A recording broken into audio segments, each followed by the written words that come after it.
नमस्ते प्रणाम। हम गायक अमरेंद्र केला भोला आप सबके भाई देखत तनी कि एगो चंदन चंचल गाना गौले बावन जेकरा के 4-5 गो मीडिया लोग, ज्यादा ना 4-5 गो मीडिया लोग विरोध करत रहन, अश्लीलता के खत्म करे चलल बड़। अरे भाई पहले अपने तो अश्लीलता से खत्म हुआ तब अश्लीलता खत्म करियो। अश्लीलता का गाली देवे से खत्म हो जाए। अश्लीलता के खत्म करे के बाद तो का गाली देवे से खत्म हो जाए। ग्राउंड लेवल पे जाके लोग खत्म करो तब नु तो गाली देके तो खुद अपने अश्लील बड़ो चलो बड़ो अश्लीलता खत्म करे हैं। अश्लीलता खत्म करे के बाद तो अच्छा से करो तब ना केहू के कह समझावा। तो गाली देव तो अश्लीलता खत्म हो जाए। अरे अपने तो अच्छा बना पहले तब ना अश्लीलता खत्म करबो। तो खुद अश्लील बड़ो चल देते बड़ा अश्लीलता खत्म करे। गंदगी खत्म करे के खातिर सुअर बनल जरूरी बा है। जैसे अश्लीलता के खत्म करे खातिर गाली देवल जरूरी बा, अश्लील बनल जरूरी बा।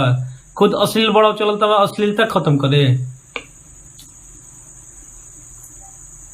चंदन चंचल तो आओ 3 साल पहले से गाना गावत रहे, अच्छा गाना गावत रहे तो कोई प्रमोट न कैला कि हे देखिए चंदन चंचल का गाना आया आप लोग जाइए सुनिए। अगर प्रमोट करते आप तो कलाकार का भी मन बढ़ता कि ना मेरा प्रमोशन हो रहा है, लोग प्रमोशन कर रहे हैं, व्यूज जा रहा है, लोग सुन रहे हैं, हम अच्छा अच्छा गाना दें मार्केट में। तो अच्छा तो कोई सुने खातिर तैयार नहीं थे। ठीक बा, अगर सब कोई अश्लीलता के विरोध है, अश्लीलता के विरोध करी तो लोग केहू ना सुनी तो अपने मिलियन चल गई। मिलियन ऐसे चल गई बिना सुनले। लोग सुनता तब ना जाता है। पियाक ना रही तो भट्टी चली है। पिया के बताबे ना भट्टी चलता है। अगर कोई पियकड़े ना रही तो भट्टी कैसे चली? जब सुनवाइए ना रही तो केहू गा के का करी? जब अच्छा अच्छा लोग सुनी तो अश्लील गावे के का जरूरी बा? काहे गई केहू अच्छा अच्छा ना गई तो अच्छा केहू सुने के तो तैयार नहीं थे। और 4-5 गो अपना टीआरपी पावे खातिर मीडिया वाला भाई बा झंडा लेके तैयार हो जाता रहा। अश्लील है गाली देता रहा लोग, केहू कुछ बोल देता रहा। गरीब घर के लड़का बा चंदन चंचल तो कुछ बोल देता रहा लोग, जे मन में आवा तक केहू बोल देता है। ओकरा से पहले तो भैया अश्लील गाना आयल रहे, काहे ना सब केहू बोलना। कमजोर पे सब केहू बोलेला ना। आप लोग को आज लोग कि चंदन चंचल गायक है, अश्लील गाया और पहले भी गाया था।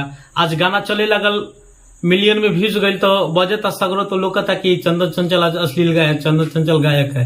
पहले से ना दिखत रहे। टीआरपी पावे खातिर कुछ करवा लोग, सब खाली अपना रोटी से के खातिर देख ले तरह के गाना चला तो अभी कुछ बोल दे तब व्यूज आई, पैसा आई। अश्लीलता खत्म करे के बाद तो ठीक से कर लो।